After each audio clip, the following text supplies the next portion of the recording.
Bismillahirrahmanirrahim. Assalamualaikum warahmatullahi wabarakatuh. Ya, kita langsung aja mulai sesi Q&A yang kedua. Sebelum Ibu menjawab pertanyaan kalian tentang materi yang kemarin, Ibu mau jawab dulu pertanyaan yang menyusul tentang materi hari Senin ya. Nah, ada pertanyaan dari Nakesha kelas 7A. Pertanyaannya, mengapa sholat subuh tidak bisa dijamak dan qashar, gitu ya. Jawabannya yang pertama, karena memang ketentuannya sudah seperti itu, bahwa sholat subuh ini tidak bisa dijamak dan tidak bisa diqashar. Yang kedua, karena sholat subuh ini nggak ada pasangannya buat dijamak. Kalau sholat zuhur kan pasangannya sholat asar, terus sholat maghrib pasangannya sholat isya, sedangkan sholat subuh gak ada pasangannya, jadi tidak bisa dikodok. Yang ketiga, kenapa gak bisa diqashar? Karena sholat yang bisa diqashar itu cuma sholat yang jumlahnya 4 rakaat gitu. Sholat maghrib pun yang jumlahnya 3 rakaat tidak bisa diqashar, apalagi sholat subuh yang jumlah rakaatnya cuma 2. Begitu jawabannya ya. Nah, selanjutnya Ibu akan jawab pertanyaan dari materi yang kemarin, yaitu tentang hijrahnya Nabi dari Mekah ke Madinah ya, dakwahnya Nabi di Madinah. Pertanyaan pertama dari Intan kelas 7A. Ada 2 pertanyaannya nih. Yang pertama, Suraqah bin Malik ini tahu dari mana kalau Nabi Muhammad dan Abu Bakar itu bersembunyi di Gua Sur? Nah, di sini Ibu tekankan ya bahwa Suraqah bin Malik ini hanya tahu kalau Nabi Muhammad ini hijrah gitu. Tapi tidak tahu kalau Nabi Muhammad dan Abu Bakar ini bersembunyi di Gua Sur. Karena yang tahu Nabi Muhammad dan Abu Bakar bersembunyi di Gua Sur itu cuman yang pertama putranya Abu Bakar, Abdullah bin Abu Bakar. Terus 2 putrinya Abu Bakar, Aisyah sama Asma, satu lagi sama ada ya, Ibu lupa tadi namanya siapa.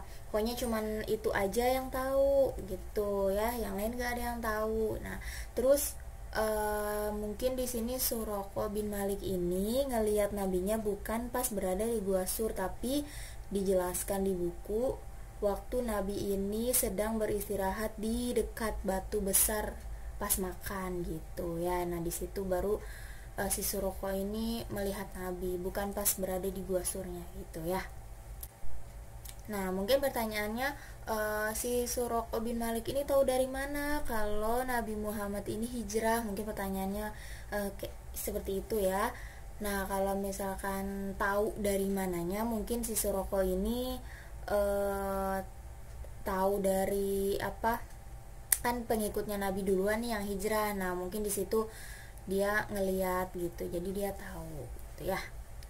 Nah, terus untuk pertanyaan yang kedua, bagaimana masyarakat Madinah bisa mengetahui bahwa Nabi Muhammad akan datang ke kota Madinah tersebut? Nah, kemarin sudah Ibu jelaskan ya. Jadi yang pertama hijrah itu yaitu pengikutnya Nabi dulu. Jadi Nabi itu menyuruh pengikutnya terlebih dahulu untuk hijrah secara sembunyi-sembunyi.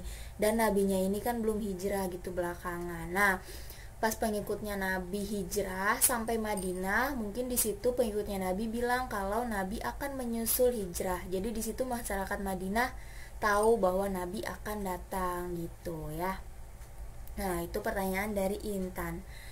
Lalu ada pertanyaan dari Niha kelas 7C. Pertanyaannya, apa siasat yang dilakukan kafir Quraisy dalam menghadapi hijrah Nabi Muhammad? Nah, waktu kafir Quraisy ini tahu bahwa Nabi akan hijrah, mereka berencana untuk membunuh Nabi Muhammad ya. Dimana malam sebelum Nabi hijrah ini mereka mengepung rumah Nabi Muhammad untuk membunuh Nabi Muhammad. Itu siasatnya, tapi kan ternyata gagal ya. Nabi Muhammadnya sudah berhasil dulu keluar rumah tuh ya. Ternyata yang di dalam rumah yang ada Ali bin Abi Thalib itu. Nah, terus siasat yang kedua, kafir Quraisy ini mengadakan sayembara. Sayembara ini kayak apa, lomba gitu ya, sayembara untuk menangkap nabi gitu. Jadi dia mengadakan lomba siapa aja yang bisa membawa nabi kembali ke Mekah, mau dalam keadaan hidup atau mati, dia akan diberikan hadiah yang besar dan pangkat yang tinggi ya, jabatan yang tinggi. Nah, itu salah satu siasatnya juga gitu ya. Nah, terus pertanyaan selanjutnya dari Nakesha kelas 7A.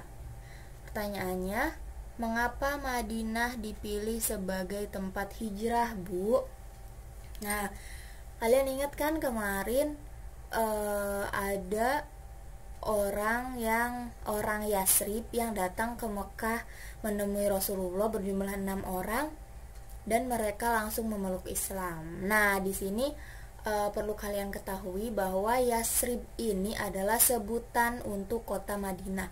Jadi kota Madinah ini awalnya namanya Yasrib gitu ya. Terus berubah menjadi Madinah mungkin saat Nabi ini membuat program kerja, yaitu membuat undang-undang yang disebut Piagam Madinah. Maka di sini kota Yasrib berubah namanya menjadi kota Madinah gitu ya. Nah, dari situ kan pertama ada 6 orang Yasrib yang datang ke Mekah, kemudian memeluk Islam. Tahun berikutnya juga datang lagi orang Yasribnya ya, 6 orang lagi. Tahun berikutnya datang lagi sejumlah 75 orang. Nah, di situ kan kelihatan bahwa respon orang Yasrib terhadap Islam ini baik. Maka kota Yasrib atau kota Madinah dipilih sebagai tempat hijrahnya Nabi. Dan juga memang Allah menyuruh Nabi untuk hijrah ke Madinah gitu ya, karena respon orangnya baik terhadap Islam gitu. Pertanyaan selanjutnya dari Elora kelas 7C. Pertanyaannya, Ibu, kenapa masyarakat Madinah sangat senang atas kedatangan Rasulullah dan para sahabatnya, Bu? Nah, mungkin kalian ingat orang Yasrib kan sudah banyak yang memeluk Islam ya, datang ke Madinah lalu memeluk Islam, dan mereka kan balik lagi ke Yasrib atau ke kota Madinah ya, dan di situ mereka juga menyebarkan ajaran Islam gitu. Jadi mereka di situ rata-rata masyarakat Madinah ini sudah tahu tentang ajaran agama Islam gitu. Nah, terus juga pas Rasul datang, mereka kan menyambut dengan bersolawat ya. Solatnya yaitu Tola'al badru alaina min saniyatil wada wajaba suhuru alaina mada alilahida. Nah, artinya ini bulan purnama telah muncul di tengah-tengah kita. Nah, maksudnya bulan purnama itu Rasulullah, cahaya gitu, telah muncul di tengah-tengah kita. Wajiblah kita bersyukur atas ajakannya kepada Allah. Jadi mengapa mereka senang ada Rasulullah? Karena Rasulullah yang telah mengajak mereka untuk beriman kepada Allah gitu ya. Terus, wahai orang yang dibangkitkan untuk kami, kau datang membawa sesuatu yang wajib ditaati gitu. Jadi mereka senang bahwa nantinya Rasul ini bakal menyampaikan ajaran-ajaran Islam yang lain yang nantinya wajib ditaati untuk mereka. Jadi intinya karena memang mereka ini dari awal sudah senang dengan Islam. Jadi waktu Rasul datang mereka senang, wah pembawa ajaran Islam dari Allah ini datang ke Madinah gitu. Jadi mereka senang. Tuh seperti itu ya. Oke, itu tadi sesi Q&A materi yang kedua. Semoga kalian semakin paham dengan materinya ya. Nah, terus karena besok sudah mulai masuk bulan Ramadan, Ibu secara pribadi memohon maaf kepada kalian apabila selama mengajar dari semester 1 sampai sekarang Ibu ada salah. Ibu mohon dibukakan pintu maaf yang sebesar-besarnya ya. Terus semangat terus puasanya, semangat terus ibadahnya. Semoga kita selalu dalam lindungan Allah dan dalam ridho Allah Subhanahu wa taala. Semoga nantinya kita bisa mencapai derajat orang takwa sesuai yang diharapkan oleh Allah. Tujuan kita berpuasa supaya membentuk kita menjadi pribadi yang bertakwa ya. Amin ya.